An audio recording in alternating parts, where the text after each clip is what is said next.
Baik kan?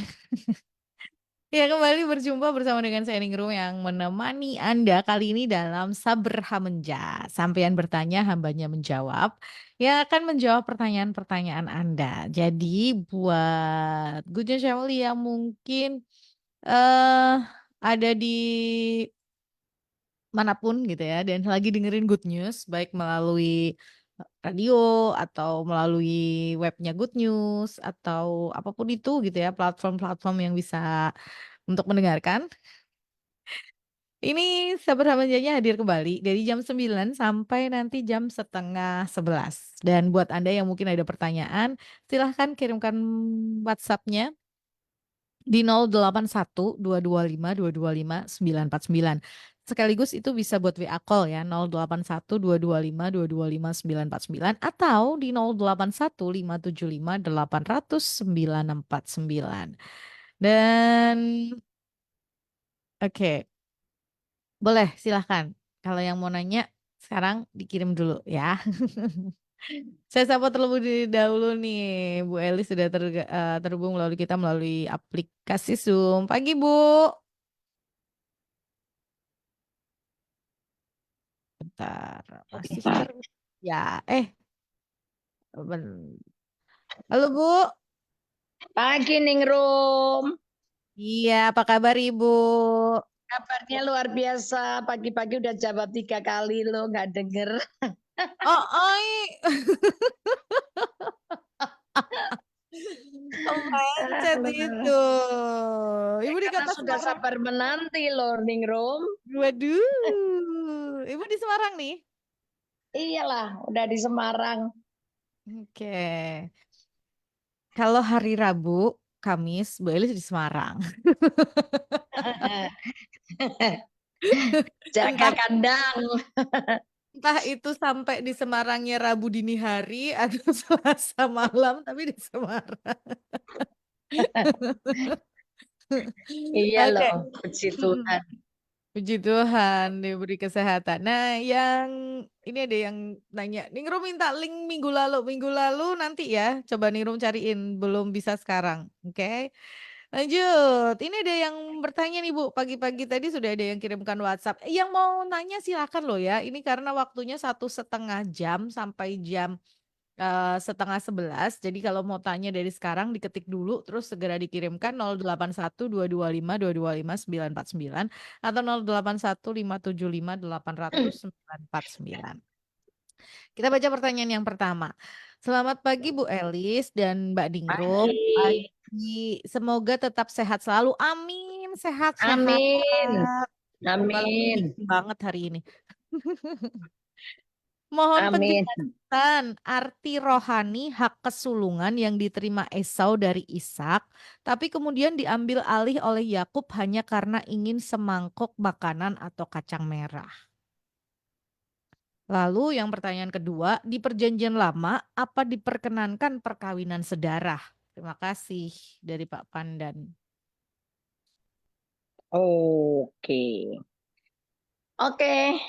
Mm-mm. Biasanya anak sulung itu selalu akan mendapatkan berkat yang dibilang berkat kesulungan itu, ya. Tetapi Esau itu tidak menganggap bahwa berkat kesulungan itu sesuatu hal yang harus dipertahankan. Dia meremehkan, dia menganggap bahwa Allah itu sudahlah sama aja. Padahal enggak. Sedangkan Yakub itu mengerti bahwa berkat kesulungan itu sesuatu hal yang sangat berharga sekali.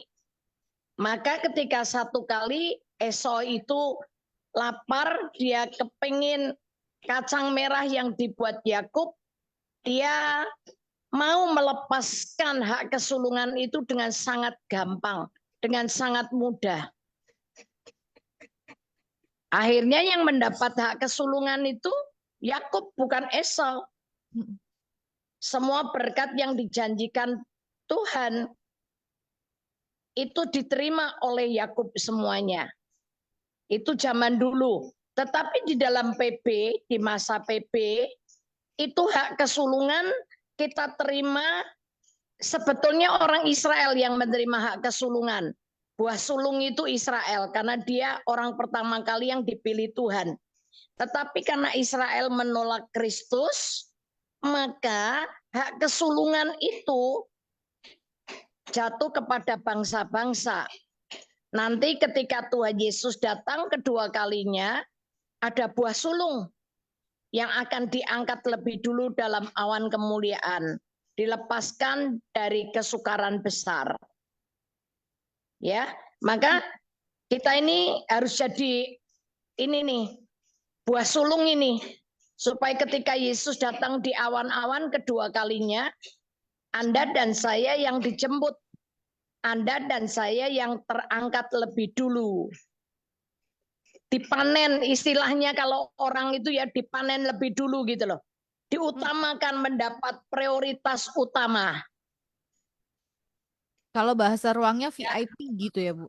Ya. Very Dapat important prioritas. person. Yes, harusnya dapat prioritas utama gitu loh. Itu satu hal yang sangat luar biasa sebetulnya. Tetapi banyak orang itu menukar hak sulung itu hanya dengan secangkir atau semangkok kacang merah. Perkara istilahnya perkara makanan dunia fana gini loh. Jangan sekali-kali menukar hal rohani dengan perkara dunia yang sia-sia. Oke. Terus yang kedua tadi apa ya, Ningrum? Yang kedua tadi adalah di Perjanjian Lama, apakah diperkenankan perkawinan sedarah? Sebetulnya bukan diperkenankan, tetapi inses itu karena terjadi di zaman dulu, ya belum terlalu ada peraturan yang ketat. Tetapi ketika di zaman Musa, Taurat diberikan itu semua peraturan sudah ada. Nggak boleh menikah dengan orang yang sedarah, misalnya gitu ya. Kalau zaman dulu itu, ya itu tadi, zamannya Adam sampai keturunannya, sampai Musa itu masih acak-acakan, nggak karu-karuan. Jadi apakah diperkenankan, memang belum ada peraturan. Tapi setelah zamannya Musa, peraturan itu mulai muncul. Ya, karena kalau zaman dulu kita mau nikah, kita mesti cek darah dulu loh. Periksa laboratorium, cek darah. Apakah darah kita ini benturan apa enggak, atau ada kesamaan. Ketika ada kesamaan atau benturan, mau cintanya seperti apa juga disuruh putus loh. Karena itu mengakibatkan keturunan kita nanti yang nggak bagus. Saya sudah ngalami beberapa orang yang menikah ternyata dengan saudara sendiri, gitu ya, saudara sendiri itu bukan sekandung, tapi masih saudara. Ternyata ada-ada aja anaknya yang kelainan gitu. Terus ada juga anaknya nggak kelainan tapi bodoh gitu, nggak terlalu pinter gitu loh. Terus ada juga yang kalau nggak fisiknya ya ininya darahnya atau apanya yang misalnya kena apa ya, kena penyakit apa gitu loh, sehingga dia nggak bisa tumbuh dengan benar. Terus akhirnya fisiknya bagus tapi mentalnya yang nggak bagus, misalnya begitu, ada yang begitu. Ya, ya, oke. Ya, Jelas ya. iya jelas. Kalau tadi yang ditanyakan saudara, sebelum ada hukum yang ditulis Musa itu masih ada gitu ya, karena waktu itu masih belum ada aturan yang jelas gitu ya. Oke, ini ada yang kirimkan. Terima kasih Bu Elis, terima kasih Ningrum katanya. Oke. Yang tadi sudah dijawab pertanyaannya. Semoga jelas ya Pak. Kalau masih belum jelas silahkan bisa ditanyakan lagi ya di bagian mananya. Nah, yang mungkin mau nanya silahkan 081225225949 atau 081575800949. Nah, kalau ada yang minggu lalu mungkin pertanyaannya masih belum kelewatan. Ningrum mengingatnya sudah dijawab semua sih. Cuma mungkin ada yang kelewatan. Silahkan ingatkan saya ya. Maafkan kalau kelupa. Oke, ini ada pertanyaan lagi. Kita jawab terlebih dahulu. Selamat pagi, Bu. Di dalam 1 Korintus 14 ayat 5, oke, 1 Korintus 14 ayat 5, Paulus mengatakan nubuat lebih berharga dari bahasa roh. Apa maksudnya ya, Bu?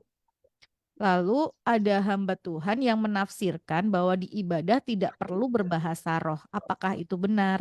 Terima kasih. Sebetulnya pengertiannya begini, nubuat lebih berarti daripada bahasa roh. Maksudnya gini, ada orang berbahasa roh kalau tidak ada penterjemah atau yang bisa menerjemahkan arti bahasa roh itu. Orang lain kan plonga-plongo, orang lain juga bengong kan. Itu orang tuh ngomong apa ya, gitu kan.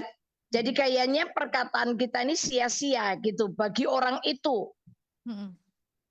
Nah, tapi kalau bahasa roh yang ada artinya yang mengandung nubuat, kalau itu diterjemahkan, itu sangat-sangat berarti buat orang lain. Misalnya nih contoh, di tengah-tengah kebaktian ada orang yang lagi berbahasa roh, ya. Terus ada artinya, ada orang yang mendapat karunia menerjemahkan bahasa roh, disampaikan. Misalnya begini, jangan takut, kamu Tuhan menyertai kamu, gitu kan? Kamu lagi menghadapi masalah begini, dan Tuhan berjanji akan menyertai dan membereskan semua masalahnya. Bahkan dia berkata, musuh-musuhmu akan kuhalau, gitu. Lah, itu orang yang sedang datang dengan menghadapi masalah, mendengar nubuatan itu, kayak seperti orang mendengar jawaban Tuhan kan, dia dibangkitkan, dia sangat bergairah, dia bisa tersentuh hatinya, dia merasa aduh kok Tuhan tahu ya, aku baru datang dengan menghadapi masalah seperti ini, kok Tuhan tahu ya. Itu kan lebih berarti.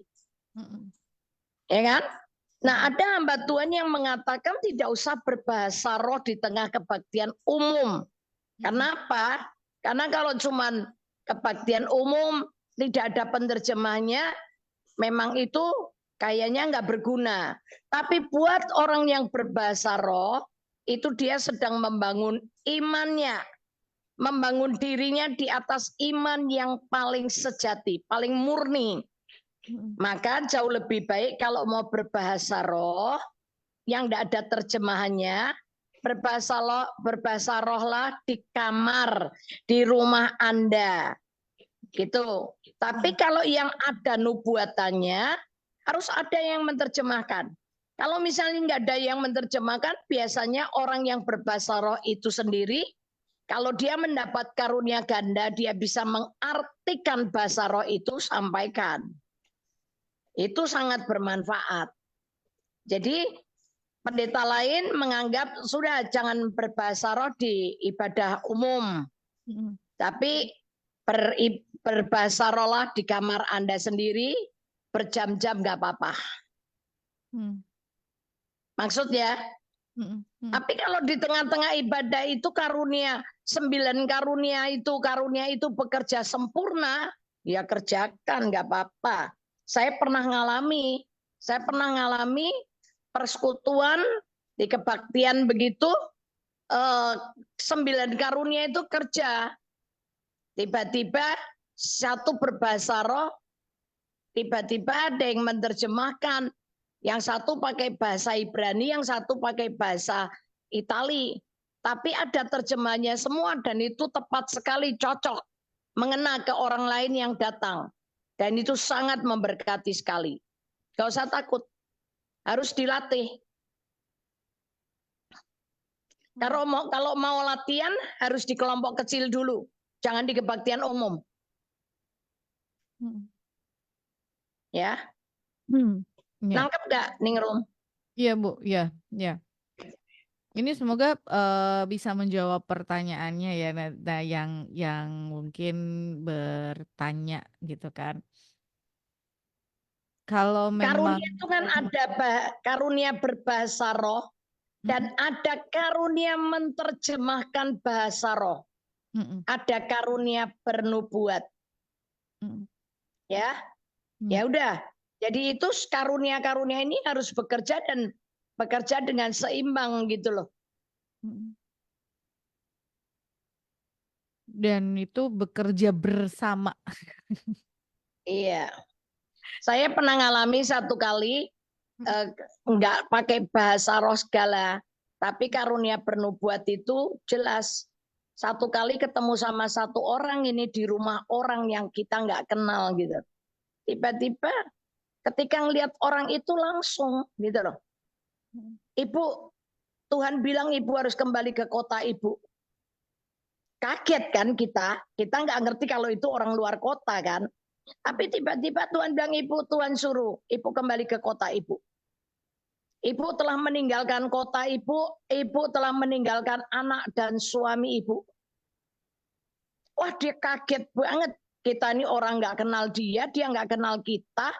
Tapi tiba-tiba kami bisa ngomong begitu. Kamu sedang di kota ini, di Semarang ini, kamu sedang pelihara anak muda. Anak laki-laki muda dan itu bukan suamimu, tinggalin. Kalau enggak kamu akan masuk neraka loh ini. Jangan main-main loh. Oh dia gelintingan nangis kayak begitu. Dia kaget kan.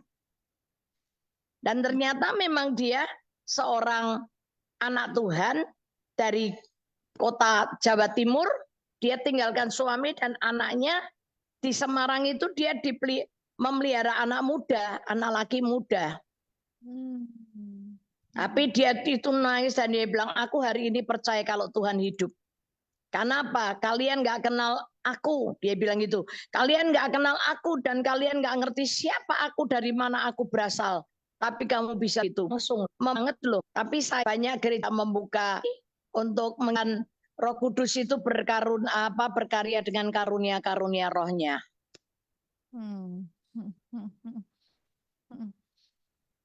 Bu, ini tadi Bu Elis kan sampaikan banyak yang orang atau mungkin gereja Tuhan yang tadi tidak mengizinkan Roh Kudus berkarya dengan karunia-karunia. Ini yang dimaksud seperti apa sih Bu ketika kita tidak mengizinkan Roh Kudus berkarya? Apakah kita sedang membatasi sesuatu atau seperti apa?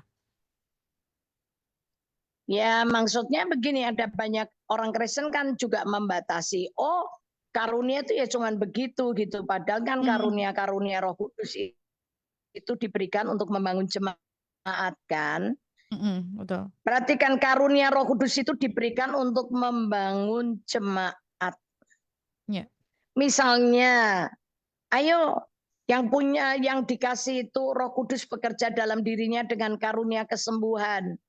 Ya kerjakan, mulai belajar mendoakan temannya yang sakit. Kalau nggak pernah dimulai dari hal yang kecil, yang besar itu nggak akan pernah terjadi. Iya kan? Kita memulai dari perkara kecil. Saya dulu ketika itu memulainya dengan perkara kecil. Saya doain ponakan saya panas, saya tumpangi tangan, saya doakan, sembuh. Suami saya sakit, saya tumpang tangan. Sembuh. Saya sakit, suami saya yang tumpang tangan. Sembuh. Dari perkara kecil. Terus mulai tetangga. Oh pembantu sakit. Jangan nomor 1 obat. Coba berdoa dulu. Percayai Markus 16. Tanda-tanda ini menyertai orang percaya. Dia meletakkan tangannya atas orang sakit sembuh. Kalau kita kepengen menggenapkan ayat itu ya kita mesti praktek. Praktek gitu loh. Ya. Terus misalnya nih musir setan. Ya dari kecil ketika saya mulai mengusir setan itu ketika saya ngusirnya dari rumah saya sendiri. Dari rumah orang tua saya maksudnya. Dari rumah orang tua saya mulai ngusir setan dalam nama Yesus. Dan saya ngelihat, benar, setan yang diusir itu pergi beneran. Karena mata saya bisa ngelihat setan kan. Jadi ngelihat begitu tahun itu ya, saya bisa ngelihat jadi ketika saya usir kok dia pergi bener gitu kan. Saya ngelihat, oh bener loh. Ketika saya pagari dalam nama Yesus, saya pagari, setan nggak bisa masuk ke areaku ini. Kamu ke sana di luar. Ya benar dia nggak bisa masuk gitu. Jadi kita ngelihat benar bahwa apa yang difirmankan itu betul. Terus saya ngelihat pembantu kerasukan misalnya. Ya saya nggak cari pendeta, saya nggak cari dukun. Saya berdoa sendiri dalam nama Yesus, ternyata dia lepas. Mulailah ada orang yang kerasukan di gereja, di mana.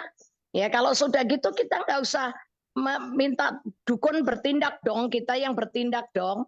Nah, ternyata bisa lama-lama jadi terkenal, jadi tukang usir setan, gitu kan. Habis gimana? Gimana?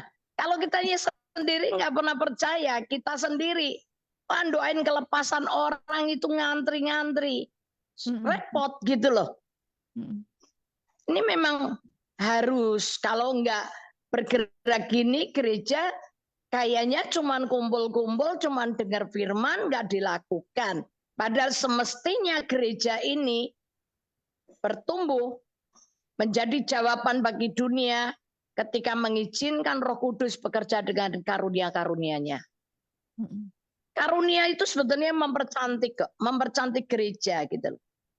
Harusnya orang ke gereja ketika kebaktian, orang sakit sembuh, orang timpang berjalan, buta melihat. Harusnya gereja itu jadi jawaban bagi dunia. Tapi sekarang ini gereja ya cuman sekedar pertemuan ibadah raya yang cuman begitu aja. Dulu ya, maaf ya, zaman Betani Surabaya mulai bergerak, oh itu saya ngelihat dahsyat sekali itu. Di tengah-tengah kebaktian itu ya, itu orang-orang sakit dari rumah sakit ditandu, digotong sama 4 suster itu loh.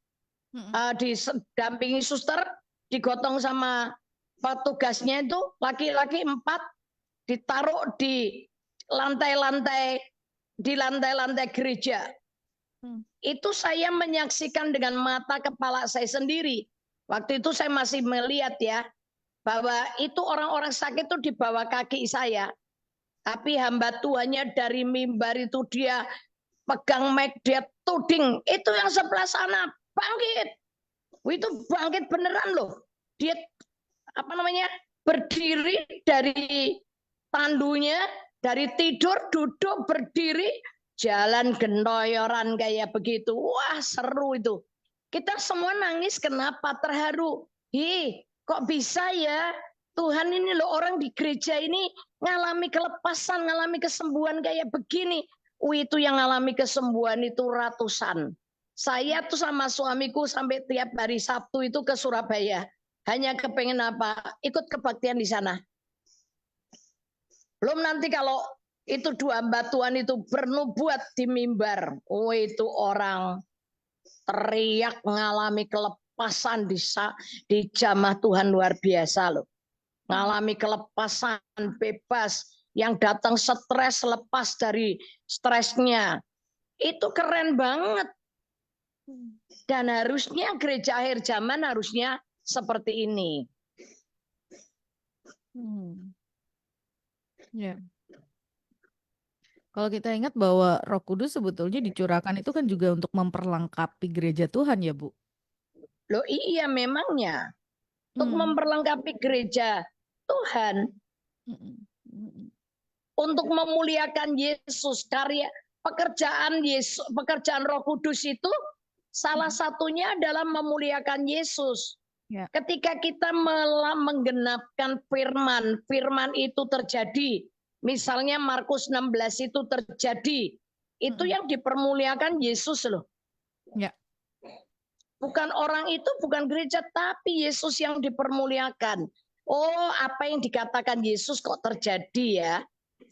Sebentar di mana ya, Yohanes 16, Yohanes 14, bahwa pekerjaan Roh Kudus itu adalah memuliakan Yesus. Yohanes atau Yohanes 14 apa 16 ya? Yohanes 14. 16 kalau nggak salah. 16 ayat 15 itu apa coba? Atau 14? Yohanes 16 ayat 14. Ia akan memuliakan aku sebab Yes. ia akan memberitakan kepadamu apa yang diterimanya daripadaku. Nah, itu dia. Itu salah satu pekerjaan Roh Kudus. Dia akan memuliakan Yesus dan dia akan mengatakan apa segala sesuatu yang didengar daripada yang didengar dari siapa? Daripada Ningrum. dari Yesus. Nah, ya dari Yesus. Jelas. Ya. Ya. Oke, Mungkin itu ya. Heeh. Jelas ya tadi yang mengatakan kalau tentang karya Roh Kudus itu wow luar biasa. Justru Roh Kudus itu dicurahkan untuk memperlengkapi gereja Tuhan, memperlengkapi kita. Nah, sebetulnya itu bukan hanya tentang bahasa roh saja gitu, tapi kalau ada hal yang lain gitu ya tentang karunia yang lain yang bisa bekerja bersama gitu pada satu kesempatan itu sungguh luar biasa. Oke, yang mau nanya silakan 081225225949 081575800949. Silakan. Sebentar. Win. Oke, 081225225949 atau 081575800949. Yang mau nanya, monggo. Silakan kalau mungkin ada yang belum oh ya minggu lalu mungkin ada yang belum kejawab nih Ningrum. Nah, boleh ditanyakan lagi biar Ningrum bisa jawab pertanyaannya sekarang gitu ya atau bisa diingatkan lagi yang mana ya gitu. Silakan 081225225949 atau 081575800949. Em, kalau kita membayangkan ini seringkali bercandaannya ini kita jualan gitu kan jualan siapa yang siapa yang WhatsApp gitu kan ini kayak laris gitu 081225225949 atau 081575800949. Ayo dong masih ada 1 jam ke depan nih kebersamaan kita karena sampai jam 10.30 atau jam setengah 11. Ini kan baru jam 9.30 atau baru jam setengah 10. Masih 1 jam loh, 60 menit lagi kebersamaan kita. Yang mungkin apalagi sibuk banget gitu ya, nggak libur kan ya, tapi pagi-pagi ada banyak hal yang harus dikerjakan, jadi terus kemudian nggak sempet gitu ya. Oh, nggak apa-apa. Yuk, atau telepon boleh 0248455949 0248455949 itu untuk teleponnya. Kalau ada yang di luar kota atau menggunakan telepon seluler tambahkan 024 ya 84555949. Tapi kalau mau WA call atau WhatsApp call atau telepon melalui WhatsApp bisa di 081225225949. Nah, atau bisa WhatsAppnya juga teksnya di 08157578000949 atau 081225225949. WhatsApp teksnya bisa tuh. Oke.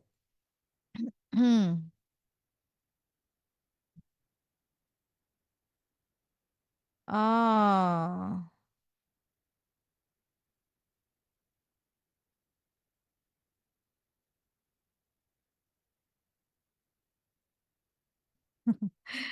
Oke. Eh, ada yang kirimkan WhatsApp kita jawab terlebih dahulu ya, Bu. Oh. Yang mana ya? Oke, sebentar. Shalom Bu Elis, Shalom Ningrum. Kira-kira arti mimpi saya ini apa ya? Mimpi, oke. Ini mimpi dari Tuhan kah? Tadi malam dalam tidur saya bermimpi, pada saat itu saya di suatu tempat, di hati saya dalam mimpi itu timbul suatu syair lagu pujian. Pujian itu familiar sekali karena sering diperdengarkan di gereja, dan saya terdorong untuk menyanyikan lagu tersebut. Lalu saya dengan suara pelan saya nyanyikan syair lagu tersebut. Begitu menyanyi, air mata saya berderai terus. Saya tidak ingin berhenti. Saya begitu menikmati sampai saya tidak ingin atau berusaha tidak terganggu oleh kehadiran orang lain. Kemudian saya terbangun, saya mencoba ingat-ingat lagu syair apa dalam mimpi tersebut tapi belum ketemu. Terima kasih. Halo Bu. Oke, sebentar. Ini Ibu masih termute nih. Saya coba.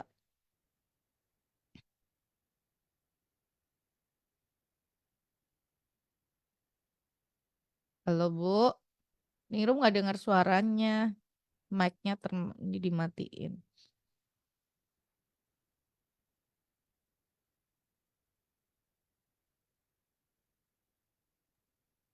Halo Bu. Ya Ningrum, Nah, tadi pertanyaannya sudah jelaskah? udah orang saya denger kok, saya nggak tahu kalau di mute ini Oh, ada tangan-tangan jahil. Dan saya ditinggal pergi. oh. Oke, tadi Bu mimpi yang bernyanyi saat Iya, bernyanyi di itu mimpi. ya sebetulnya mimpi kalau yang dari Tuhan Mm, itu ketika bangun tidur pun kita langsung ingat, mm. Nggak lupa ya? nggak lupa. Mm-mm. Tapi kalau lupa, yaitu berarti bunga Buat tidur. tidur. Mm, Yes. mm-mm, mm-mm, Tapi kalau dari Tuhan itu mm-mm, nggak akan lupa. mm-mm. Sampai detail-detailnya juga ingat.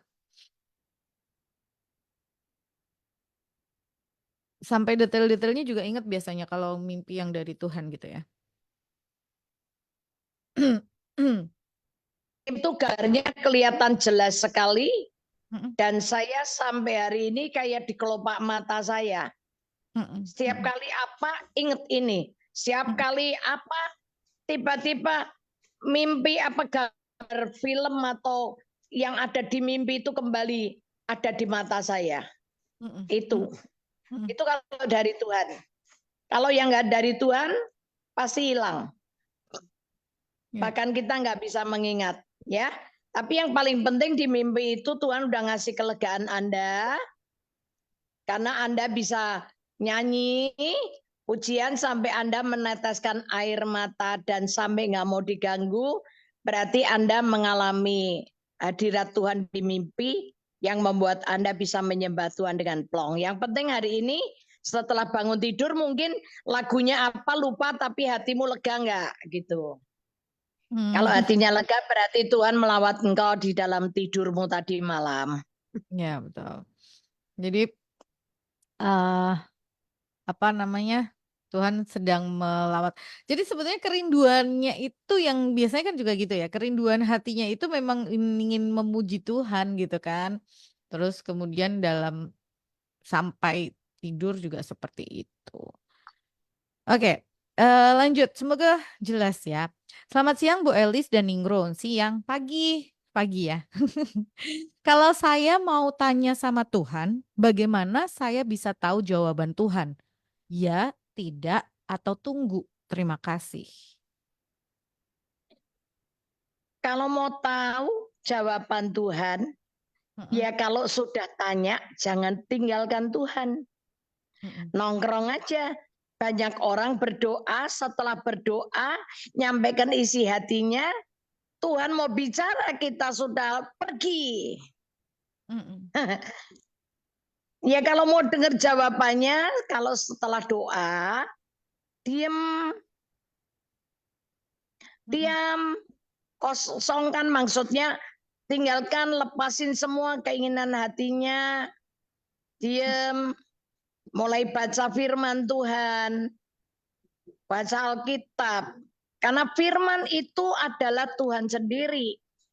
Tuhan bisa menjawab dengan secara audible bisa, tapi Tuhan bisa menjawab kita lewat pikiran sekilas. Tuhan bisa menjawab kita lewat pembacaan Alkitab. Tuhan bisa bicara lewat radio. Siaran ini yang tiba-tiba menjawab kebutuhan Anda. Tuhan bisa menjawab lewat mimpi atau lewat orang lain.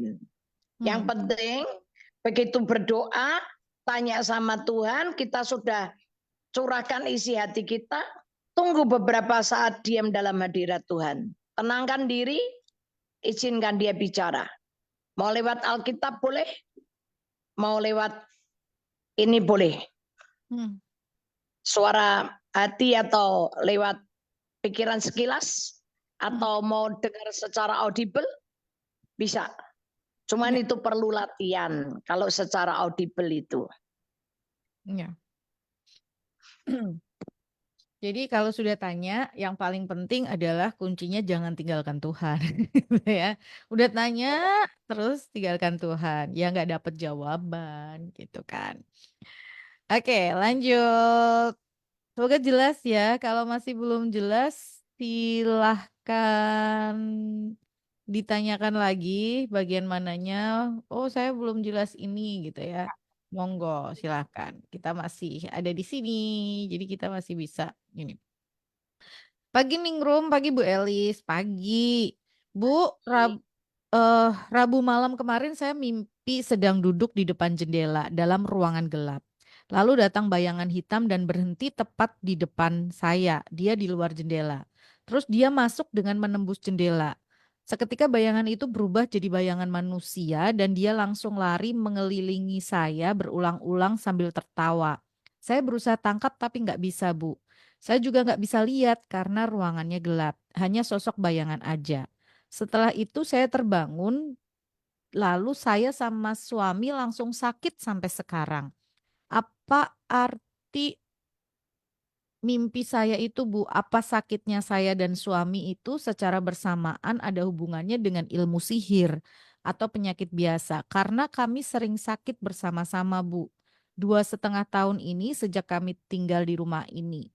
Mohon penjelasannya ya, Bu, dari Risma. Semuanya itu bisa aja terjadi. Apalagi kalau memang sejak itu terus berdua sakit. Kalau dari mimpi itu jelas ya. Dari apa bayangan gelap Ya,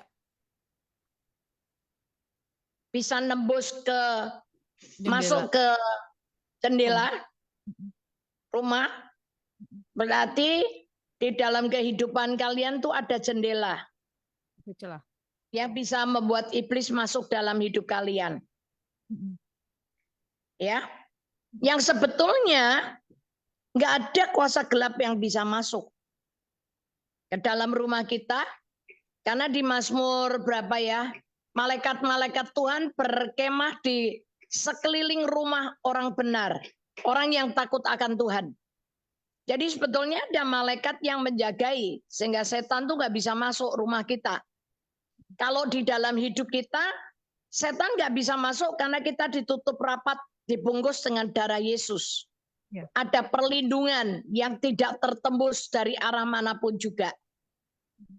Tapi yang menyebabkan setan itu bisa masuk ke dalam rumah atau masuk dalam hidup kita, karena kita sendiri yang buka celah. Ada celah gitu, ada jendela-jendela yang bisa tembus. Nggak usah ada jendela aja, yang namanya kuasa gelap. Itu adalah roh yang tidak terbatas dengan ruang dan tempat. Jadi sebetulnya dia nggak bisa masuk ke rumah kita. Karena apa? Karena kita diselimuti dengan kayak seperti ada satu lapisan transparan tapi yang tidak tertembus. Itu yang terjadi. Kalau orang hidup dalam kebenaran itu diselimuti Tuhan seperti itu. Tapi kalau sampai bisa masuk ke rumah, berarti jelas rumah Anda punya celah. Atau kehidupan Anda pribadi ini punya celah. Sehingga setan bisa masuk. Coba diam, dilihat apa yang masih Anda belum beresin. Kayak beginilah yang dikatakan di Amsal, kutuk itu tidak akan datang tanpa alasan. Jadi yang saya katakan begini, kalau nggak ada landasan, pesawat terbang nggak bisa mendarat.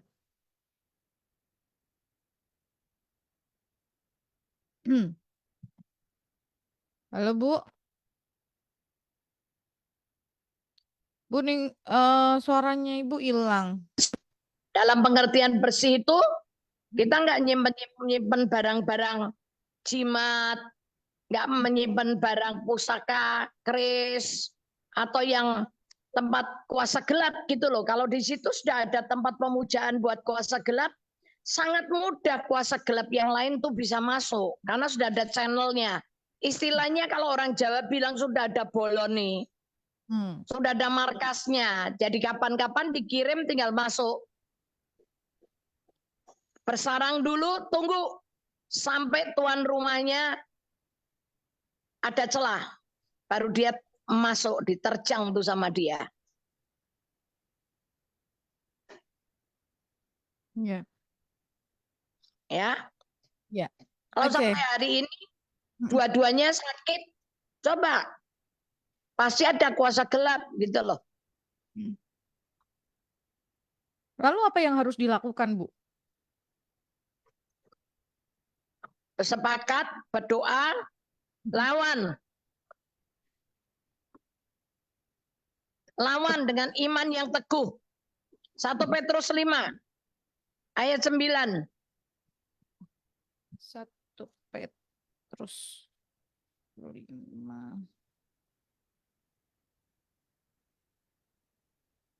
1 Petrus 5 ayat 9. 1 Petrus 5 ayat 9. Lawanlah dia dengan iman yang teguh, sebab kamu tahu bahwa semua saudaramu di seluruh dunia menanggung penderitaan yang sama. Terus? Lawanlah. Lawanlah dan Allah sumber segala kasih karunia yang telah memanggil kamu dalam Kristus kepada kemuliaan-Nya yang kekal akan melengkapi, meneguhkan, menguatkan, dan mengokohkan kamu sesudah kamu menderita seketika lamanya. Jadi di awalnya dikatakan lawanlah dengan iman yang teguh. Jangan takut karena Tuhan itu memperlengkapi kita, mempersenjatai kita, melindungi kita. Tapi harus dasarnya kuat ya. Lawan dengan iman yang teguh. Itu dengan siapa? Dengan kuasa nama Yesus. Nah, suami ibu itu sudah kenal Tuhan Yesus atau belum? Atau cuman ibu? Itu kan? Kalau enggak, cari hamba Tuhan di dekat situ, dekat rumah ibu, minta untuk menyelesaikannya. Misalnya ibu sama suami, akui dulu kesalahan ibu, celahnya apa, dosanya apa, diberesin dulu. Setelah itu minta ampun sama Tuhan Yesus, setelah ngaku dosa, minta ampun. Setelah diampuni, lawan setan. Bisa. Sangat bisa. Ya. Ya. Oke. Karena Tuhan yang memberikan itu ya, memberikan kekuatan sama kita. Janjinya ini kan tadi dikatakan itu. Oke. Ada pertanyaan lagi nih. Tapi Bu Elis, bagaimana dengan tadi kan kita bahas bahwa kalau kita ingat biasanya itu mimpi dari Tuhan itu biasanya kita akan walaupun bangun kita akan ingat terus gitu ya. Tapi Bu Elis, bagaimana dengan mimpi Firaun yang lupa akan mimpinya dan kemudian diterjemahkan oleh Yusuf? Kan mimpinya dari Tuhan tapi lupa. Terima kasih. Nah itu Yusufnya yang dikasih karunia pengetahuan. Sehingga Firaunnya lupa, Yusufnya bisa ngerti apa yang dimimpiin sama Firaun. Itu kan. Tapi kalau menurut saya itu kemarin Firaun nggak lupa loh. Setahu saya itu Firaun nggak lupa. Cuman dia rada mungkin ngitung lembunya atau apanya yang yang nggak jelas gitu. Ini cerita Mana tentang sih Firaun yang mimpinya yang lupa yang mana ya? sebentar, Nah, Bu. Ini kan yang di ini berarti yang Yusuf menafsirkan itu kan Yusuf masih di penjara ya? Ya, Mimpi Firaun. pas Oke. sempat 41. ya. Eh, jadi sebetulnya Firaun itu nggak lupa kalau di ayat 8 itu dikatakan gini, pada waktu pagi gelisahlah hatinya, lalu disuruhnyalah memanggil semua ahli dan semua orang berilmu di Mesir. Firaun menceritakan mimpinya kepada mereka, tetapi seorang pun Mm-mm. tidak ada yang dapat mengartikannya kepadanya. Nah, makanya saya bilang setahu saya Firaun nggak lupa dengan mimpinya. Ya, Tapi ketika dia menceritakan mimpi itu sama itu penasehatnya atau orang-orang di sekitarnya, nggak ada satupun orang yang tahu arti mimpi itu. ya. Maka dipanggillah Yusuf dan mulai Yusuf itu menerjemahkan atau mengartikan semua mimpi itu. Kalau menurut saya begitu ceritanya. Coba aja. Betul nggak, Ningrum? Betul. Jadi Firaun itu nggak mimpi, dia diceritakan, tapi tidak ada yang bisa Enggak, mengartikan. bukan bukan nggak mimpi, nggak lupa. Nggak Dia lupa, mimpi tapi lupa. mimpi, nggak Nah, lupa. Nah, terus kalau misalnya yang bukan lupa, tapi dia tidak mau menceritakan mimpinya itu adalah Nebukadnezar, kisah tentang mimpinya ini bukan Nebukadnezar. besar. Ya, dia mimpi, Ya, tapi dia tidak mau menceritakan mimpinya karena dia ingin orang-orang itu yang menceritakan mimpi dan arti dari mimpi itu. Gitu. hmm, Lihat seperti itu. Mungkin ada yang betul. lain, mimpi Firaun yang mana yang lupa, silakan. Jadi seperti itu ya. Firaun tidak lupa, tapi dia ceritakan mimpinya apa, kemudian tidak ada yang bisa mengartikan seperti itu.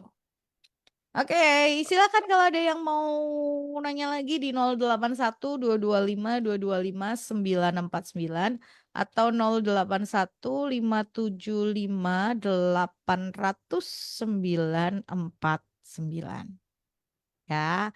Telepon juga boleh 081 575 800 949 atau 081 225 225 949. Silahkan, silahkan. Ada yang, oh betul kan? Ini yang dimaksud bukan Firaun tapi Nebukadnezar. Nah, sebentar. Ini tadi yang dimaksud cerita tentang Oke. Nebukadnezar tentang patung besar. Tadi Ningrum udah baca. Iya, Tuhan yang ngasih hikmat itu kepada Daniel. Ya, ya betul. Bentar, ini, ya, ini tuh ada di Daniel 2. Ya, kalau Nah, tentang mimpi Nebukadnezar itu ada di Daniel 2. Sebentar. Di ayat yang kelima, Ningrum bacain ya. ya. Tetapi raja menjawab para kasdim itu, aku telah mengambil keputusan, yakni jika kamu tidak memberitahukan kepadaku mimpi itu dengan maknanya, maka kamu akan dipenggal-penggal dan rumah-rumahmu akan dirobohkan menjadi timbunan puing. Tetapi jika kamu dapat memberitahukan mimpi itu dengan maknanya, maka kamu akan menerima hadiah, pemberian-pemberian, dan kehormatan. Jadi ini Nebukadnezar itu nggak lupa tentang mimpinya, tapi dia membuat keputusan untuk tidak menceritakan mimpinya, seperti Betul, tadi yang saya sampaikan. betul tebak-tebakan ini. Heeh, jadi dia kayak mau kamu kamu yang cerita mimpiku tuh apa gitu. Bahkan eh, sampai di ayat yang keberapa ini si anak buahnya apa sih? Itu katakan silahkan tuanku menceritakan apa mimpi itu gitu ya, masih mencoba merayu. Tapi Nebukadnezar tetap bilang bahwa enggak, kamu yang harus cerita. Dan Daniel itu diberikan hikmat Tuhan tadi tentang patung besar itu. Semoga menjawab Iya. pertanyaannya. Hmm, oke, lanjut. Masih ada yang mau oke. Ah ya, ini ada lanjutannya tadi. Eh Bu, sejak ini yang dari Risma tadi ya Bu ya. Bu, sejak di rumah ini suami nggak pernah mau eh beribadah ataupun baca kitab. Sedangkan saya juga karena saya masih bingung Bu. Saya tuh sudah ikut Yesus atau belum? Suami selalu diam saja bila saya suruh buat menghilangkan ilmu sihir itu. Sebenarnya saya selalu ketakutan ketika tinggal di rumah ini, Bu. Bagaimana ya? Ya, berdoa aja sampai tunggu sampai suamimu tergerak hati mau mau mengusir, mau berdoa kembali. Udah gimana? Karena gini sama kuasa gelap itu, Mm-mm. kita nggak bisa sebagai hamba Tuhan ngusir begitu kalau yang tuan rumahnya tidak mengusirnya. Cara main sama setan tuh gini. Misalnya ya, ini saya kasih tahu. Misalnya nih Anda punya pembantu. Mm-mm. Nah, sudah kerja sama Anda lama. Mm-mm. Satu kali saya main ke rumah Anda. Saya lihat dulu ini pembantu ini jahat, dulu ini penjahat, dulu ini pembantu ini. Mm-mm. Terus saya tahu itu pembantu jahat, saya usir. Mbak, kamu nih jahat, kamu nih penjahat. Keluar. Pergi kamu tinggalkan rumah ini. Kira-kira pembantu itu mau keluar nggak? Enggak. Dia kan bilang gini, kamu siapa? Aku nggak Majikan. kerja sama kamu kok. Majikanku aja nggak ngusir aku. Ngapain kamu ngusir aku? Ya. Itu kan? Dia nggak mau. Cara satu-satunya, saya setelah masuk duduk ketemu dengan tuan rumah, dengan Anda, saya cerita. Saya kasih tahu ya, itu pembantu yang kerja sama kamu tuh penjahat loh. Dia nggak baik loh. Ya, Mm-mm. kamu harus usir dia pergi dari rumah kamu. Nah, nanti dengan keputusan Anda sang pemilik rumah, Anda bisa usir tuh pembantu. Mulai hari ini kamu pergi, tinggalkan rumahku, kamu nggak usah kerja sama saya. Kalau pembantu itu tetap ngeyel, nggak mau pergi, Anda boleh panggil aparat negara untuk bantu Anda ngusir itu pembantu keluar dari rumah Anda. Bisa. Bisa. Jadi kalau Anda sadar bahwa dalam dirimu ada kuasa gelap, Anda nggak bisa ngusir dia sendiri, Anda bisa panggil hamba Tuhan untuk membantu ngusir itu roh keluar dari hidup Anda. Tapi kalau Anda sendiri pemilik rumah, Anda merasa nyaman, senang dengan pembantu itu, ya kita mau ngomong apa, nggak bisa ngomong apa-apa, kita nggak bisa kerja apa-apa. Jadi kuasa gelap itu gitu, kalau tuan rumah tidak mengusir, kita datang, kita mau ngusir dia, dia ketawa, tertawa, dia nggak mau keluar. Kecuali yang punya rumah bilang, aku nggak mau sama kamu pergi, tinggalin. Baru kita sebagai aparat kerajaan surga kita bisa punya wewenang untuk menyingkirkan dia. Jelas ya? Mas. Jadi tunggu Berdoa, Bu. sampai suami mau. Ya. Berdoa, Bu. Berdoa. Berdoa minta Tuhan lembutkan hati suami ibu. Berdoa minta Tuhan eh, buat suami ibu sadar gitu ya. Karena gak ada yang mustahil buat Tuhan. Gak ada yang mustahil buat Tuhan. Yes. Oke, lanjut. Ada yang mau tanya lagi? Silakan. Masih ada waktu? Masih. Karena sampai jam setengah 11, 10.30 ya masih kita akan ngobrol di Saber Hamenja. 081225999 atau 081275875949. 08122522949 atau 0815757949. Belum ada yang WhatsApp. Telepon juga boleh loh 02484559949. Masih ada waktu, masih dong, masih setengah jam. Biasanya kita sampai lewat-lewat loh. Kalau pagi ini belum habis jamnya, masa pertanyaannya udah habis? Jangan dong. Obrolannya masih seru. Jadi silakan 081225225949 atau 081758009649. Mungkin tadi buat yang Ibu tadi jangan lupa ya tetap lakukan tadi berdoa, terus baca firman gitu kan, baca firman, baca Alkitab Bu, biar imannya dibangun juga gitu ya. Jangan takut tapi biar imannya dibangun baca firman. Karena tadi pendengaran akan firman Tuhan bukan hanya dengar khotbah tetapi dari kita baca firman Tuhan itu juga iman kita bakal dibangun. Itu ya. Yuk 081225225949 atau 08157578000949. Kok kayaknya sepi ya hari ini? Enggak sepi juga sih nih, pertanyaannya juga lumayan banyak. Walaupun ja jam segini masih ini biasanya jam segini tuh masih ngantri gitu WA-nya. Hari ini enggak ya, Bu? Enggak, kita masih rame kok, ada Ningrum dan Elizabeth.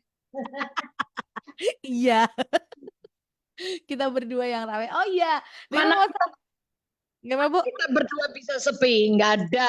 Nggak ada. Mana kita berdua bisa sepi? Nggak.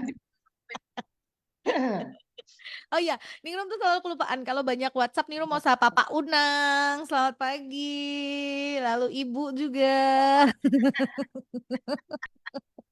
Itu selalu ada tapi nggak pernah nanya tuh Ningrum. Bohong. Aku dengerin terus. Iya Pak, dengerin terus. Tapi kan kalau Bapak nggak muncul di WhatsApp ya juga saya nggak tahu. Dia Ya kan? pendengar setia Ningrum. Iya betul. Kalau kita nggak ketemu, nggak muncul di WhatsApp kan Ningrum juga nggak tahu. Nah, kalau muncul begitu kan kemarin aja kebetulan ketemu, terus akhirnya kita tahu. Ya Pak Unang dan Ibu ya. Biasanya aku lagi dengerin di jalan nih Rom. Iya. Mungkin lagi di jalan kan nanti mau doa. Nanti kalau sudah ketemu saya dia bilang gini, tadi pertanyaannya ini, tadi pertanyaannya begini, dia tahu semua nih Rom karena dia ngikutin terus. Iya loh. Ya, beberapa kali juga ada orang, nih Rom kemarin tuh pertanyaan yang itu tuh ini loh apa namanya pas banget loh. Aku tuh mau tanya, kenapa kemarin gak nanya? Tapi udah lewat hari gitu ya. Tapi memang fungsinya kita juga seperti itu ya Bu. Ketika kita kita jawab pertanyaan-pertanyaan ini mungkin ada beberapa orang yang nah punya pertanyaan yang sama tapi nggak terjawab terus gitu terus kemudian oh begitu dengerin oh ini nih jawabannya seperti itu gitu ya.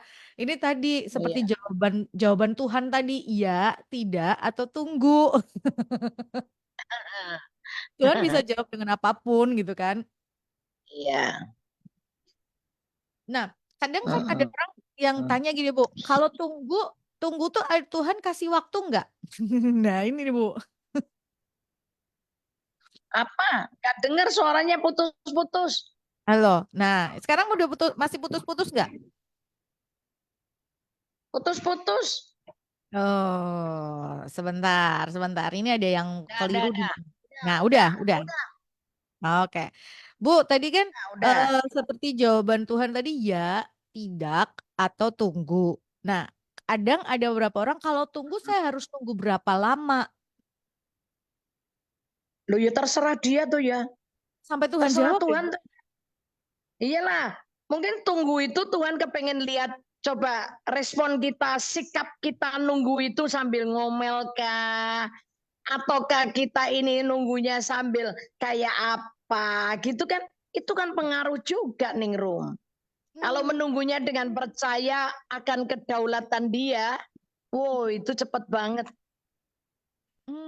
Nggak kerasa nunggunya. Tapi nunggunya kalau sambil ngomel, sambil gedumel, itu kerasanya berat dan lama banget Ningrum.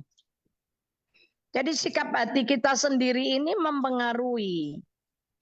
Kadang ya, tunggu. Tuhan bilang itu tunggu. Sebetulnya Tuhan cuma kepengen lihat kita loh. Respon kita ini apa loh. Kalau kita menunggu dengan percaya, kalau kita menunggu dengan sabar, nah itu nanti kita akan mendapat jawaban yang luar biasa itu.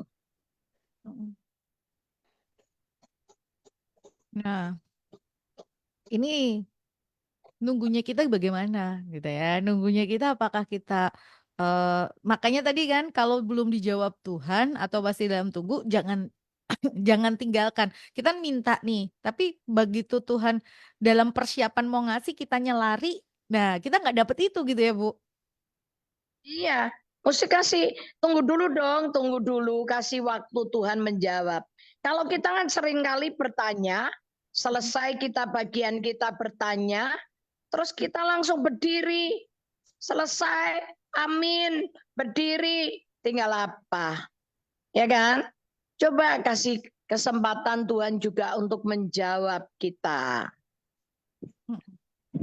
Ya, kasih kesempatan Tuhan untuk menjawab apa yang kita minta itu gitu ya. Dengan apa? Dengan menanti-nantikan itu.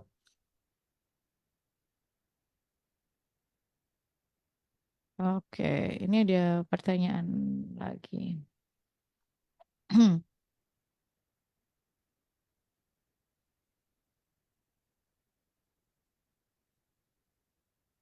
Oke, ini dari Risma lagi, Bu. Bu, apa aku harus berdoa dan baca kitab dengan cara lama aja ya, Bu, biar sihirnya hilang? Atau gimana? Karena kalau Kristen aku belum dibaptis.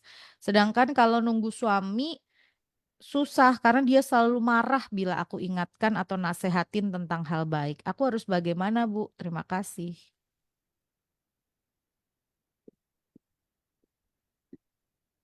Ya, harusnya kalau ibu sudah percaya sama Tuhan Yesus, nggak apa-apa. Ya. Kenapa mesti kembali ke tempat yang lama gitu loh? Kalau kembali ke tempat lama bukannya malah ragu-ragu ya itu artinya. Sekarang ibu coba ada nggak sih batu di deket? Iya, kalau lama kan berarti memang kita mau balik ke sana. Nah, kalau balik ke sana nggak usah diusir, dia akan lari sendiri. Karena biasanya kalau kita mau mendekat ke Tuhan, dia usik kita, dia Ya. gangguin kita. Supaya gimana caranya kita nggak dekat ke Tuhan. Tapi kalau kita jauh dari Tuhan, kita nggak diapa-apain loh sama dia loh. Ya didiemin aja, dijar-jar ke, dibiar-biarin aja. Justru ini waktunya ibu ngelihat kemuliaan Tuhan. Ayo Bu, berdoa. Dalam nama Yesus, ibu mulai usir itu. Pokoknya ngusirnya dalam nama Yesus dan ibu harus percaya sepenuhnya sama Tuhan Yesus. Ibu bisa ngusir. Ya. Makanya Ibu bangun imannya bukan hanya dengar dari khotbah, tapi coba baca firman, Bu. Kalau belum ada Alkitab secara fisik, bisa download Alkitab di handphone, smartphone, lalu dibaca, ya. Dibaca Ibu, silahkan. Pakai smartphone gitu ya, download Alkitab. Aplikasinya apa ya? Alkitab online ya kalau nggak salah. Alkitab ya. Itu ada. Ibu baca, baca firman Bu, biar bangun imannya juga ya. Oke, lanjut. Sebentar. Pagi Bu Elis, pagi Ningrum. Ibu, kalau ada pria yang menikah dengan janda cerai karena KDRT dan jandanya punya anak 3, yang pria sebelum menikah berkata sama yang janda ini, kamu pilih aku atau anakmu, karena kalau kamu mau nikah sama aku, anakmu harus kamu tinggalkan dan harus putus hubungan. Akhirnya anaknya dipelihara sama saudaranya yang kaya. Yang saya mau tanyakan, apakah pria tersebut bersalah atau berdosa, Bu? Apa efek bagi pria tersebut di dalam kehidupannya saat ini? Terima kasih. Duh, kalau dilihat seperti itu, sebetulnya kan begini, lihat aja Lukas 16. Lukas 16 ayat yang ke berapa? 18 apa 17? 18 kali. Lukas 16. Ya, Lukas 16 ayat 18.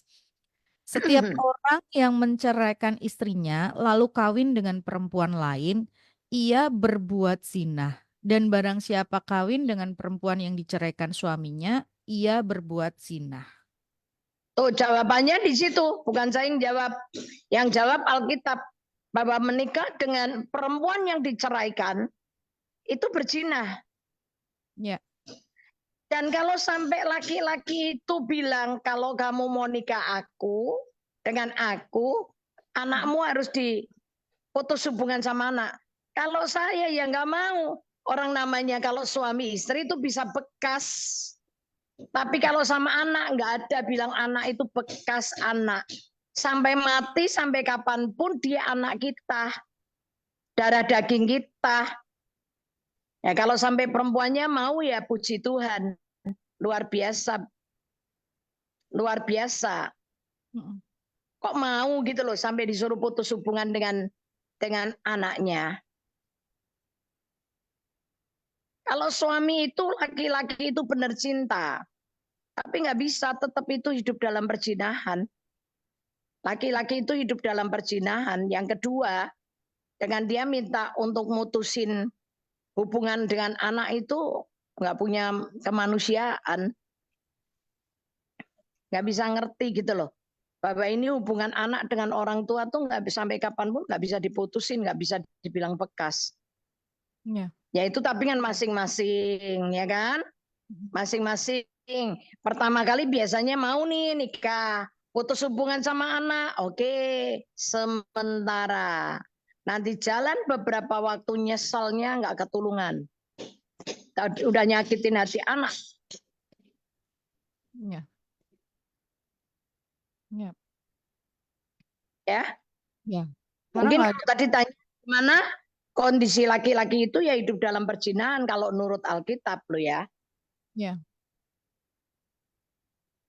Kalau ditanya dia dosa atau enggak, dia memisahkan orang tua dengan anak loh itu. Iya, Ya kan? Tetap ya salah juga ya Bu ya, karena dia dia memisahkan antara orang tua dengan anak. iya dong. Oke. Kalau sudah eh, nggak mau ngawinin apa mamanya ya harusnya mau sama anaknya. ya betul, betul. Terima satu paket. Iya, terima satu paket. Oke. Selamat siang Bu Elis, mau nanya, kenapa kita sebagai orang Kristen kok sering didorong untuk pelayanan, ikut komsel? Kan sebagai jemaat biasa, yang penting kita dengan iman percaya Tuhan Yesus kan pasti sudah diselamatkan. Iya, maksudnya disuruh pelayanan. Saya nggak jawab pelayanan dulu, komsel. Hmm, Disuruh ikut komsel itu dengan tujuan supaya bisa bertumbuh bersama-sama. Jadi ada kelompok yang mendampingi, yang bisa diajak bertumbuh bersama-sama gitu loh. ya, Ya, karena dalam pertumbuhan ini kita membutuhkan orang lain juga untuk membimbing, untuk sharing, untuk tanya jawab. Seperti itu. Yang kedua, didorong-dorong untuk pelayanan. Siapa dulu yang dorong kalau saya nggak mau. Kalau saya ketemu jiwa baru, saya suruh ikut komsel. Tapi setelah itu saya nggak akan dorong pelayanan dulu. Saya akan bina orang itu sampai mantap. Sampai mengalami rohnya menyala-nyala dulu. Sebentar. Roma 12 coba. Roma 12 Ningrum di ayat yang keberapa ya? Biarlah rohmu menyala-nyala dan layani Tuhan. Ayat 12 kah atau 11? Roma Roma 12. Roma 12 ayat yang 11. 11 Janganlah ya. hendaknya kerajinanmu kendor.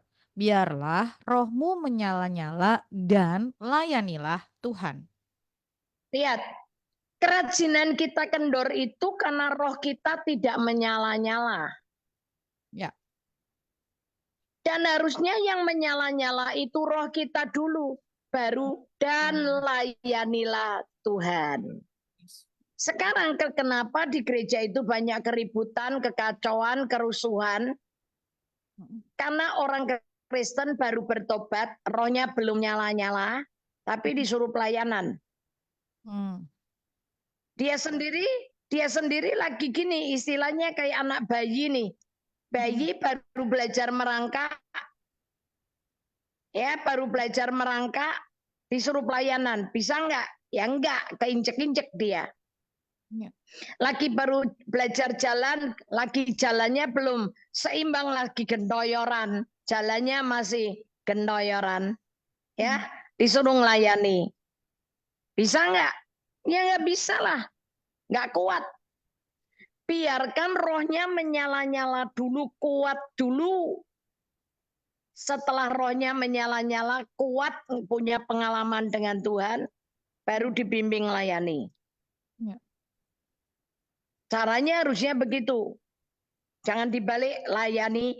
Ayo, didorong-dorong untuk melayani Tuhan. Nggak punya kekuatan. Dan disuruh ngikut komsel. Dibalik, ikut komsel dulu, supaya bertumbuh, dibimbing dengan benar, bertumbuh, alami roh yang menyala, baru diajak untuk sama-sama melayani Tuhan. Itu ya, Roma 12 ayat 11. Oke, Tuhan berkatin. Jangan terbalik ya. Rohnya menyala-nyala dulu, baru layani Tuhan. Oke, lanjut. Bu Elis dan Ningrum, salam kenal. Hai, mau nanya nih, bagaimana cara kita menghadapi orang toksik, suka kepo? Cukup didoakan atau ditegur? Dibimbing. Bukan cuman didoakan, bukan cuman ditegur, tapi dibimbing. Kalau bimbing itu ada nasihat dan dengan sabar dituntun pelan-pelan. Ya, dikasih tahu, dibimbing, nggak usah ditegur. Ini loh firman Tuhan tuh bilang begini nih. Nah, bla bla bla bla bla bla bla. Setelah itu yang benar gini gitu. Itu sebetulnya perlunya di komsel itu sebetulnya ada bimbingan. Nah, bimbingan itu nggak cuma teguran, nasihat dan kemudian membenahi. Mana sih kesalahan, mana yang nggak benar. Ayo, tapi jangan menghakimi ya. Nggak boleh menghakimi loh. Tapi dibimbing aja. Dibimbing. Oke? Tuhan berkati. Dibimbing gitu ya. Bukan hanya sekedar ditegur terus selesai gitu, enggak gitu ya. Lanjut. Selamat siang Bu Elis dan Ningrum. Teman komsel saya selalu berputar-putar pada masalah suaminya selingkuh. Di dalam komsel sudah diterangkan firman oleh pendetanya. Tapi kok nggak selesai-selesai ya? Apa saya sebagai teman boleh kasih tahu? Suami yang nggak setia ya biarin aja, penting doa aja. Perkataan pendeta aja nggak masuk apalagi saya. Apakah boleh sebagai teman ngasih tahu? Padahal dia juga udah lama Kristen, Bu. Sangat boleh. Anda sebagai teman boleh nasihatin, sangat boleh. Memberitahu boleh, sangat boleh. Tapi Anda harus tahu, memberi nasihat ini Anda harus jaga hati. Kalau nasihat Anda tidak diterima, jangan patah hati. Jangan marah, jangan tersinggung. Galatia 6 ayat 1 dan 2, Galatia. Sebentar. Galatia 6 ayat 1 dan 2.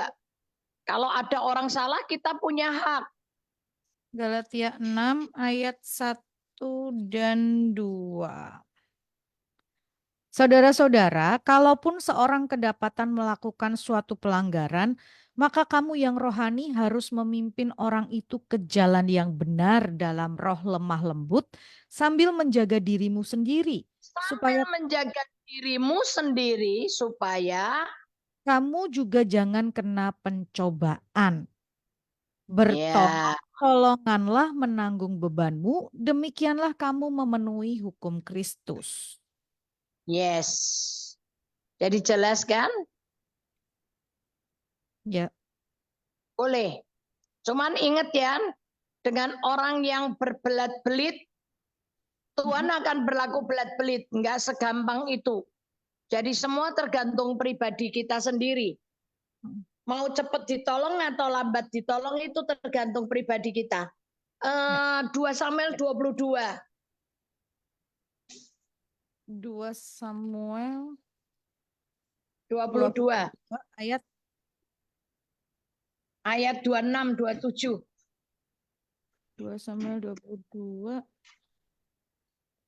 Sebentar.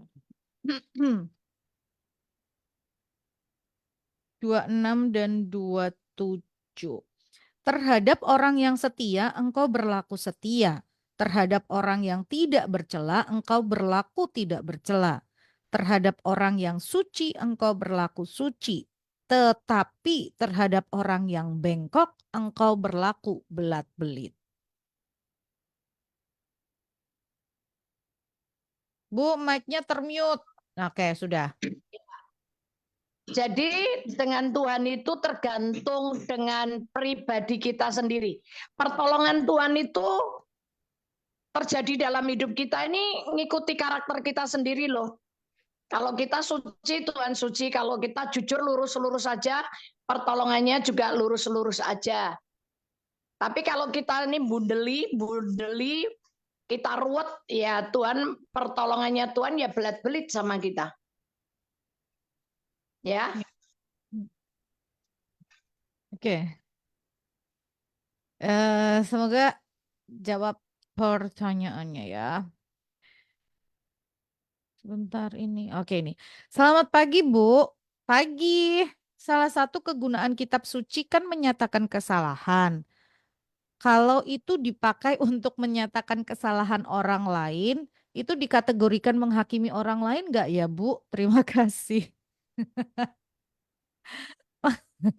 Ini maksudnya, Tergantung motivasi kita.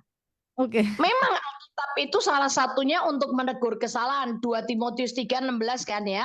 Ya. Untuk menegur kesalahan, memperbaiki kesalahan. Tapi juga untuk memperbaiki kesalahan. Tapi sekarang tergantung motivasi kita. Harusnya Alkitab itu buat diri kita sendiri.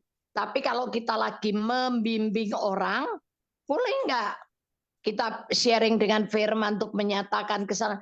Boleh, sangat boleh. Tapi tergantung hati kita yang bimbing ini. Kalau kita kecenderungannya nunjukin firman ini hanya untuk menghakimi, ini loh, kamu begini, kita bukan punya kasih dengan tujuan untuk memperbaiki dia. Tapi orang Jawa bilang nyolok-nyolok kayak kilo kesalahanmu, misalnya gitu ya. Nah itu yang nggak betul. Ya. Tapi selama kita tulus-tulus dengan motivasi baik, nggak menghakimi, yo oke-oke aja, bagus, bagus. Ya, oke. Yap. Semoga menjawab pertanyaan gitu ya. Mengoreksi iya, tetapi utamanya sebetulnya yang paling utama saat kita baca firman adalah ini menjadi koreksi buat diri kita dulu. Bukan terus kemudian kita menjadi ini yang ini pas ini ayat ini buat dia, pas ini buat si A, si B gitu, bukan gitu. Jadi ininya ke kita dulu ya, utamanya ke kita dulu. Oke. Semoga menjawab pertanyaannya. Boleh kalau kita sedang membimbing atau kita sedang tadi membimbing seseorang, terus kemudian kita gunakan ayat bisa gitu. Tapi gunakan dengan bijak tadi ya. 10.25, wih, ternyata di akhir-akhir ini banyak nih yang kirimkan WhatsApp. Oke, Bu Risma, saya kirimkan WhatsApp ke Ibu, nanti coba izinkan saya untuk memberitahukan tempat yang terdekat ya Bu, saya coba carikan. Semoga bisa membantu. Oke, ada ya. Sebelum kita akhiri, Bu Elis, wah, ini WhatsApp-nya sudah terjawab semua. Pesan semangat buat pendengar dong, Bu. Seperti biasa, closing statement-nya. Pesan pendengar tetap semangat apapun yang terjadi, cari Tuhan, Ya. maka dia akan Anda temukan. Ketuk pintunya, maka pintu akan dibukakan bagimu. Minta, maka dia akan memberi kepada kita lebih dari apa yang kita doakan dan pikirkan. Ya, Tuhan Yesus memberkati. Dan Yesus memberkati. Terima kasih, Ibu. Ketemu minggu depan ya. Yuk. Ya, terima kasih buat Anda Good News Family yang sudah bergabung bersama dengan saya di 1,5 jam sabar Hamenja. Selamat melanjutkan aktivitasnya. Berharap sekali apa yang dihadirkan hari ini boleh menjadi berkat dan bermanfaat untuk Anda. Sampai jumpa.